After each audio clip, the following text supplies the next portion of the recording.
Hello everyone. Today we are going to discuss the thyroid gland. So first let me speak all about thyroid gland.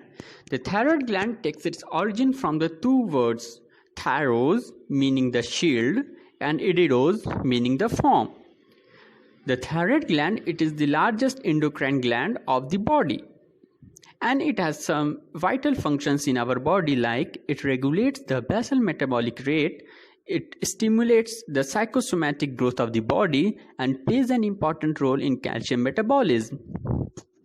There are some of the peculiar features in the thyroid gland, and that we are going to discuss today. To name a few, it is the only endocrine gland which is located superficially in the body and is hence accessible for the physical examinations. It is the only endocrine gland that depends on the external environment for the raw material like iodine to synthesize its hormone. Moreover, it is the only endocrine gland which does not pour its hormone into the blood immediately after formation, rather stores them and releases them in blood for as and when required. I hope you all will be delighted to hear some anatomy about the thyroid gland from me. So let's discuss the location. The thyroid gland is located in the lower part of the front and the side of neck opposite to C5, C6, C7 and T1 vertebrae, clasping the upper part of the trachea. The thyroid gland is H-shaped and it consists of the two vertical lobes and a horizontal isthmus connecting them across the midline. Each of the lateral lobe of the gland extends upward to the oblique line of the thyroid cartilage and below up to 5th or 6th tracheal ring. The isthmus extends across the midline in front of the 2nd, 3rd and 4th tracheal ring. I repeat, the lateral lobe of the gland extends upward to the oblique line of the thyroid cartilage and below to the 5th or 6th tracheal ring. Now let's talk about the weight and dimensions of the gland. The thyroid gland weighs about 25 grams. Each lobe of the thyroid gland is 5 cm long, 3 cm wide and 2 cm thick. The isthmus measures about 1.25 cm in both vertical as well as transverse diameters. It would be worth noting the thyroid gland is usually larger in females, and also it increases in size during menstruation and pregnancy. The thyroid gland is invested by two capsules, an inner true capsule and an outer false capsule. True capsule is formed by the peripheral condensation of the fibrous stroma of the gland. False capsule is derived from the splitting of pretracheal fascia. It consists of certain peculiar features. The false capsule is thin along the posterior border of the lateral lobe, whereas it is thick on the medial surface of the lateral lobe. When traced above, the pretracheal fascia after enclosing the thyroid gland is attached to the oblique lines of the thyroid cartilage and the body of hyoid bone in its midline. On the medial surface of the thyroid lobe, it thickens to form the suspensory ligament of Berry, which connects the lobe to the required cartilage. Here, we may notice the dense venous plexus, which is unlike that of a prostate gland, lies deep to the true capsule. Therefore, to avoid the hemorrhage during the thyroidectomy, the thyroid gland is removed along with the true capsule. Now let's look at some of the clinical correlations. Sometimes the thyroid tumor extends backwards as the capsule is thin along the posterior borders of the lateral lobes, compressing the adjacent structures without forming a visible swelling on the front of the neck. And also, the thyroid gland moves up and down during swallowing because its capsule is attached to laryngeal cartilages and hyoid bone, which moves up and down during swallowing. Thus, thyroid swellings can be distinguished clinically from other swellings. Now let's look at the morphology of the thyroid gland. The thyroid gland consists of the two vertical lobes Each lobe of the thyroid gland is roughly pyramidal in shape, and it consists of apex, base, and three surfaces, that is lateral surface, medial surface, and posterolateral surface, and also the two borders. Whereas the isthmus of the thyroid gland is horizontal, and it consists of two surfaces, anterior surface and posterior surface, and it also consists of two borders, superior border and inferior border. Let's focus on the relations of the thyroid lobe. The apex of the lobe is directed upward and slightly laterally. It extends up to the oblique line of the thyroid cartilage, where it is limited above by the attachment of sternothyroid muscle. The name itself suggests the muscle runs between the sternum and thyroid cartilage. The apex is sandwiched between the inferior constrictor medially and sternothyroid laterally. The base of the lobe extends up to the fifth or sixth tracheal ring.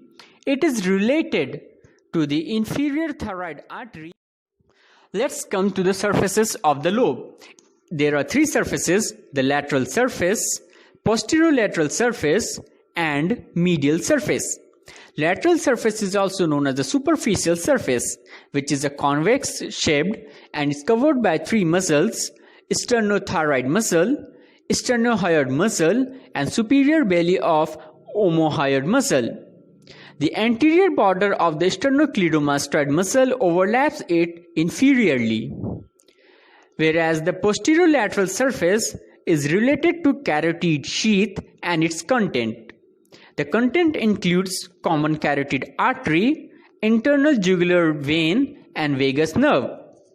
The ansa cervicalis is embedded in the anterior wall of the sheath, while the cervical sympathetic chain lies posterior to the sheath in front of the prevertebral.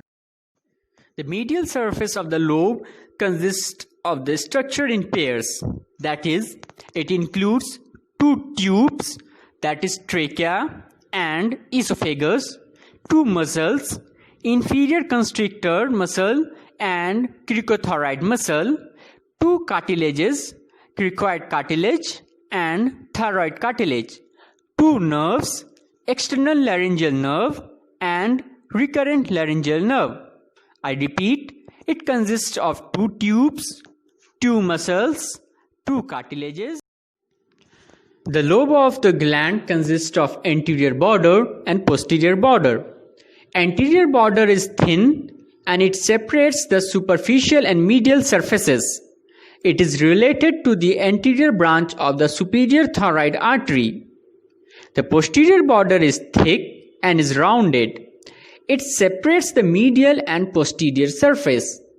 It is related to longitudinal arterial anastomosis between superior and inferior thyroid arteries. Now looking at the relations of the isthmus. The isthmus is horizontal and it consists of two surfaces, the anterior and posterior surfaces. The anterior surface is related to the muscles, that is sternohyoid muscle and sternothyroid muscle, and also it is related to anterior jugular veins, whereas the posterior surface is related to second, third and fourth tracheal rings. Mentioning the border of the isthmus, it consists of two borders, superior border and inferior border. Superior border is related to anastomosis between the anterior branch of two superior thyroid arteries.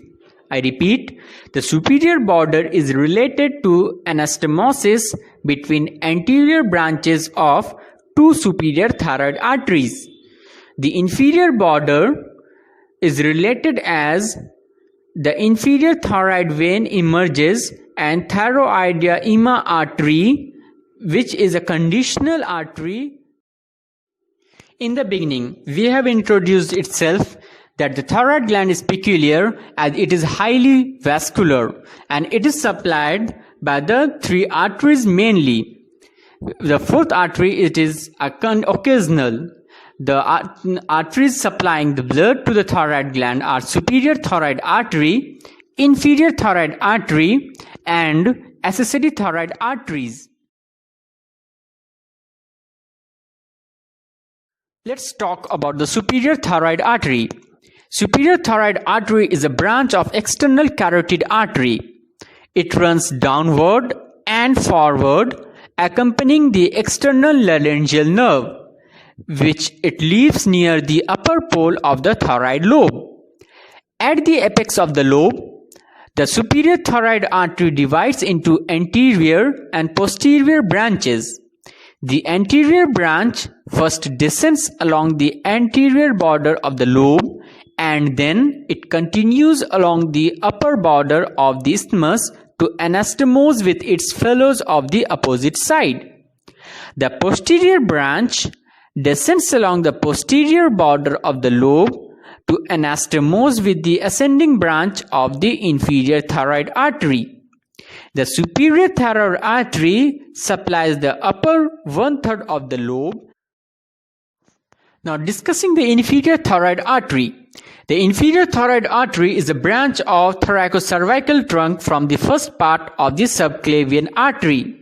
I repeat, it is the branch of thoracocervical trunk from the first part of the subclavian artery. The inferior thyroid artery first runs upwards along the medial border of the scalenus anterior, and then it passes medially behind the carotid sheath to reach the back of the thyroid lobe, where it is related to the recurrent laryngeal nerve. The recurrent laryngeal nerve presents a variable relations with the artery. It may pass behind or even in front of the loop of the artery, or sometimes between the branches of the artery.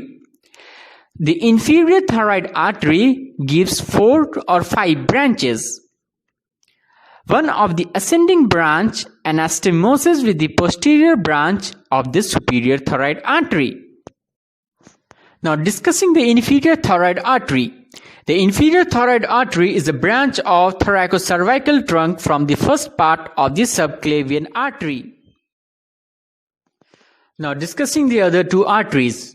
The accessory thyroid arteries, they arise from the tracheal and esophageal arteries. The thyroidema artery, which is present occasionally in 30% of the cases.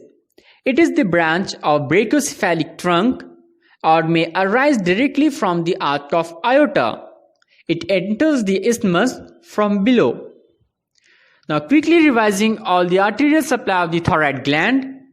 The superior thyroid artery supplies the upper one-third of the lobe and upper half of the isthmus, whereas the inferior thyroid artery, it supplies the lower two-thirds of the lobe and lower half of the isthmus. The accessory thyroid artery arises from the tracheal and esophageal artery, and thyroidema artery may be present occasionally. It's time to focus on the venous drainage of the thyroid gland. It is mainly drained by the 3 sets of veins: the superior thyroid vein, the middle thyroid vein, and inferior thyroid vein, or maybe veins. The superior thyroid vein, it emerges at the upper pole of the thyroid lobe and runs upwards and laterally and eventually drains into the internal jugular vein.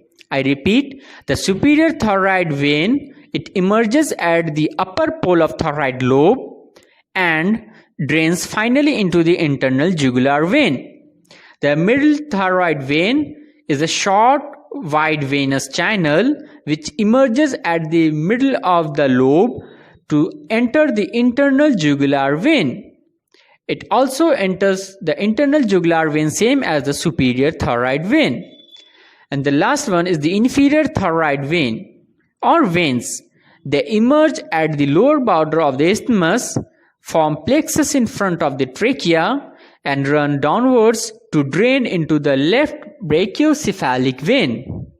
Sometimes we may observe the 4th vein, the thyroid vein of the Kocher, which emerges between the middle and inferior thyroid veins to drain into the internal jugular vein. So here I repeat, the superior thyroid vein, the middle thyroid vein, they both drain into the internal jugular vein. Now coming to the lymphatic drainage. The lymph vessels draining the thyroid gland are arranged into two groups, the upper group and lower group. The upper group drains into the prelaryngeal, that is, as the name suggests, it is lying in front of the larynx, and the upper deep cervical lymph nodes, whereas the lower group drains into the pretracheal and lower deep cervical lymph nodes and the group of lymph nodes along the recurrent laryngeal nerves. Those from the lower part of the isthmus drain into the retroesternal or brachiocephalic nodes lying in the superior mediastinum. The upper lymphatics follow the superior thyroid artery and the lower lymphatics follow the inferior thyroid arteries. Mentioning the nerve supply, the thyroid gland is supplied by both sympathetic as well as parasympathetic nerve fibers. The sympathetic supply is derived from the superior middle and inferior cervical sympathetic ganglia, but mainly from the middle one.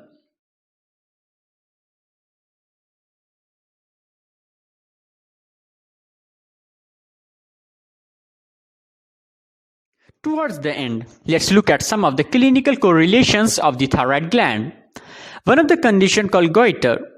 It is an enlargement of the thyroid gland, except that during the menstruation and lactation is called goiter. It may be associated with the hypofunction of the gland. Hypothyroidism occurs when there is insufficient secretion of the T3, T4. The decreased level of T3 and T4 cause the increased secretion of TSH.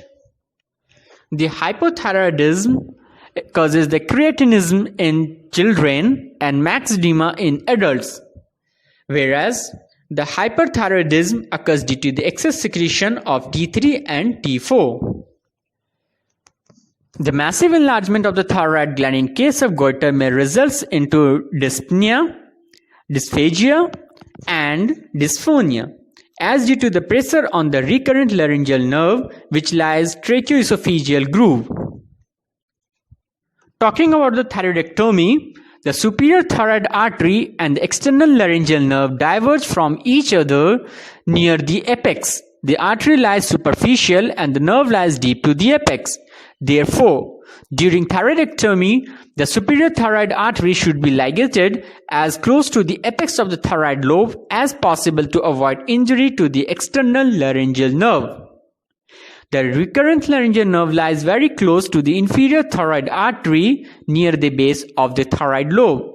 Therefore, during thyroidectomy, the inferior thyroid artery should be ligated as away from the base of the thyroid lobe as possible to avoid injury to the recurrent laryngeal nerve. There may be the possible case of benign tumor which may compress or also displace the neighboring structures, whereas the malignant growth tends to invade the surrounding structure.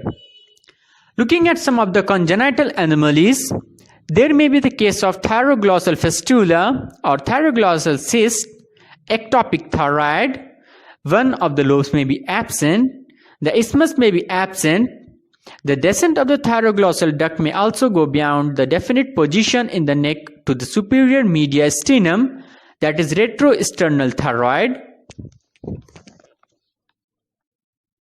The thyroid tissue may also be situated away from the normal course of the thyroglossal duct, that is in relation to the carotid sheath in the mediastinum and in pericardium.